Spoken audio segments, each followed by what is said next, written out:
Nama pendekatan naratif konseling atau konseling naratif mempunyai pandangan konstruksionis sosial naratif postmodern yang menyoroti bagaimana kekuatan pengetahuan biografi.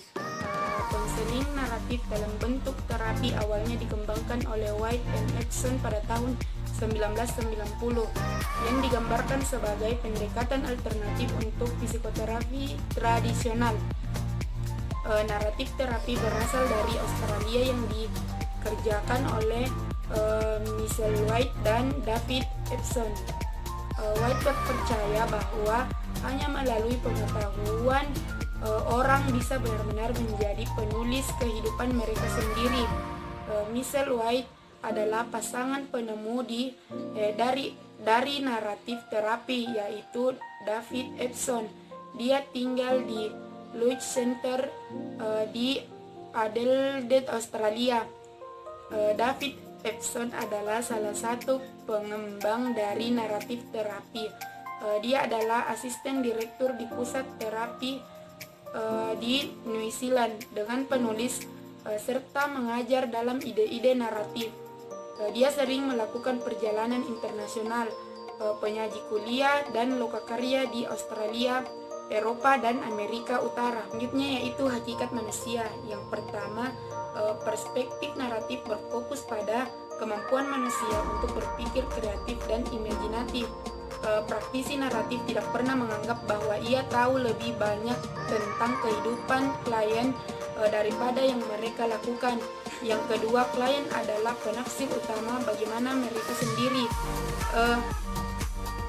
Yang ketiga, praktisi naratif melihat orang-orang sebagai agen aktif yang mampu memperoleh makna keluar dari dunia pengalaman mereka. Dengan demikian, proses perubahan dapat difasilitasi tetapi tidak diarahkan oleh terapis.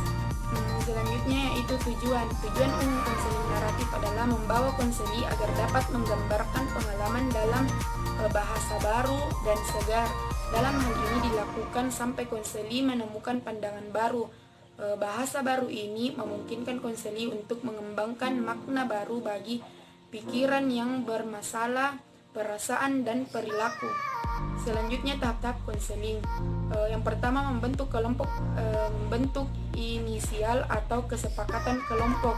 Utamanya membentuk pemahaman bahwa peserta didik itu tidaklah bermasalah, tetapi masalah adalah masalah. Yang kedua, mengembangkan cerita alternatif. Yang ketiga, menginternalisasi karakter, menganalisasi masalah karakter untuk memisahkan orang atau individu dari masalah, membuat bahan dari masalah, tantangan atau karakter. Yang keempat, lanjutan identifikasi diri dan anggota agar anggota pada tiap-tiap berpikir mengenai strategi untuk dapat mengubah karakter masing-masing anggota tim. Yang kelima, penguatan memahami setiap manusia diciptakan berbeda dengan tujuan yang berbeda pun. Yang keenam, menemukan cerita alternatif masing-masing konseli. Yang ketujuh, perayaan memberikan penghargaan kepada konseli yang telah berkomitmen dan terdapat perubahan. Yang kedelapan, perayaan memberikan penghargaan kepada konseli yang telah berkomitmen dan terdapat perubahan. Selanjutnya, teknik konseling. Penerapan efektif terapi naratif lebih bergantung pada sikap atau perspektif terapi daripada teknik. Jika konseling dilakukan dengan menggunakan pendekatan forums, klien akan merasa bahwa segala sesuatu dilakukan terhadap mereka dan mereka ditinggalkan dalam percakapan. Sebagai suatu pendekatan konseling naratif, lebih dari beberapa keterampilan itu didasarkan pada karakteristik pribadi. Terapi diciptakan iklim yang mendorong klien untuk melihat kisah-kisah mereka dari sebagian perspektif. Yang pertama, pertanyaan, pernyataan, dan lebih. Pernyataan terapis mungkin tampak tertanam dalam percakapan yang unik, bagian dari sebuah dialog tentang dialog sebelumnya, sebuah peristiwa penemuan yang unik atau proses eksplorasi budaya, dominan, dan keseharusan. apapun tujuannya. Pertanyaan yang sering merupakan lingkaran atau relasional, dan mereka berusaha untuk memberdayakan dalam cara-cara baru. Pertanyaan-pertanyaan dalam mencari perbedaan yang akan membuat perbedaan. Tujuan pertanyaan ini adalah untuk menemukan dan membangun pengalaman klien sehingga terapis memiliki arah untuk mengerjakan. Bagian kedua, pencarian hasil yang unik. Dalam pendekatan naratif, pernyataan ekstenisasi adalah pernyataan yang diikuti dengan hasil yang unik. Terapi berbicara kepada klien tentang saat-saat pilihan atau kesuksesan mengenai masalah. Apakah ini dilakukan dengan memilih untuk perhatian setiap pengalaman yang terpisah dari cerita masalah, terlepas bagaimana hal itu mungkin tampak tidak penting bagi klien. Hasil unik sering bisa ditemukan di masa lalu atau masa kini, tetapi mereka juga dapat membuat hipotesis untuk masa depan. Bagian ketiga, cerita alternatif dan reontoring. Membangun cerita baru berlangsung sejalan dengan dekonstruksi, dan terapis naratif terbuka untuk mendengarkan cerita-cerita baru. Orang dapat terus-menerus dan secara aktif menulis kembali kehidupan mereka, dan terapis naratif menggunakan klien ke penulis melalui hasil unik atau sesuatu yang tidak diprediksi oleh masalah cerita jenuh. Assalamualaikum, Bu. Waalaikumsalam. Silakan duduk, Nak. Ya, Bu, makasih. Saya Rini, Bu, siswa kelas 12. Oh iya, Nak, bagaimana kabar kamu? Alhamdulillah baik, Bu. Alhamdulillah. Oh iya, kalau boleh tahu dengan tujuan apa Nak Rini menghubungi Ibu? Saya ingin melakukan konsultasi, Bu, mengenai masalah-masalah yang saya alami selama pembelajaran daring ini. Iya, baiklah. Dalam proses konseling ini kita akan melakukan selama 30 menit dan kita menggunakan waktu tersebut dengan sebaik-baiknya. Tapi sebelum itu, Ibu ingin memberitahu kepada Nak Rini bahwa dalam proses konseling ini menggunakan beberapa asas, salah satunya asas kerahasiaan dan keterbukaan, agar proses konseling terlaksana dengan baik. Jadi kamu tidak perlu khawatir dalam menyampaikan masalahmu. Apakah kamu paham? Iya, Bu, saya paham. Coba ceritakan masalahmu. Begini, Bu, selama proses pembelajaran daring ini berlangsung, saya sangat mengalami kesulitan. Kesulitan belajar. Iya, Bu, dikarenakan pada saat pandemi dan pembelajaran daring berlangsung, saya kehilangan kendali waktu, atau saya terlalu banyak bermain game sehingga waktu tidur dan belajar saya terganggu. Jadi sekarang kamu tinggal dengan siapa? Saya tinggal dengan orang tua, Bu. Baiklah, apakah orang tuamu mengetahui hal ini? Tidak, Bu, saya takut menceritakan hal ini kepada mereka.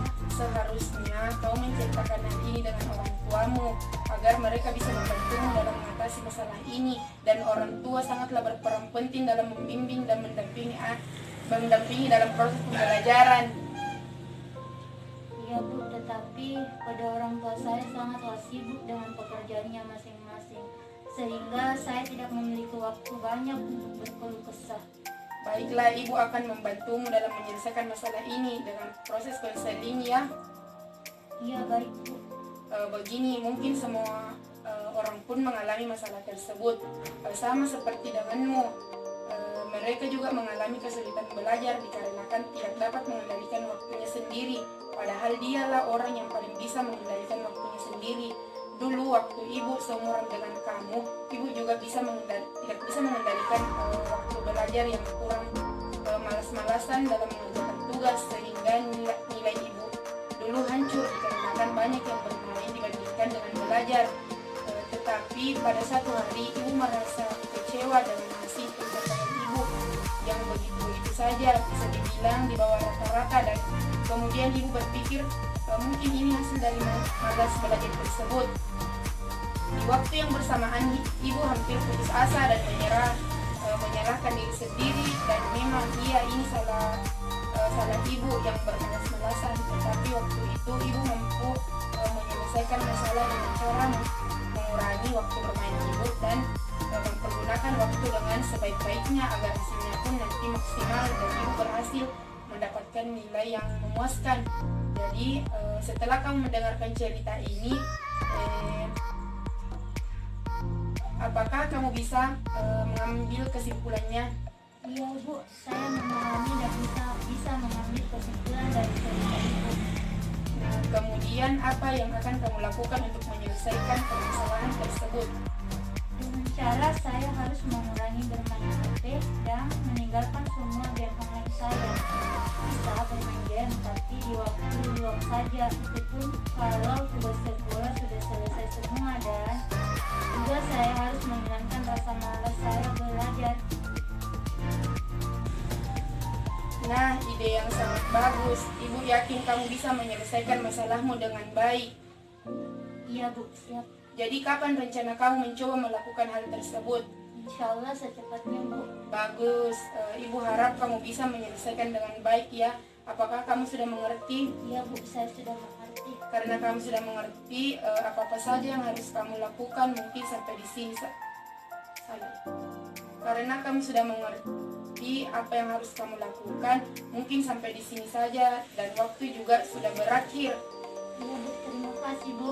Iya nak, tetap jaga kesehatan dan semangat terus. Iya Bu, assalamualaikum. Waalaikumsalam.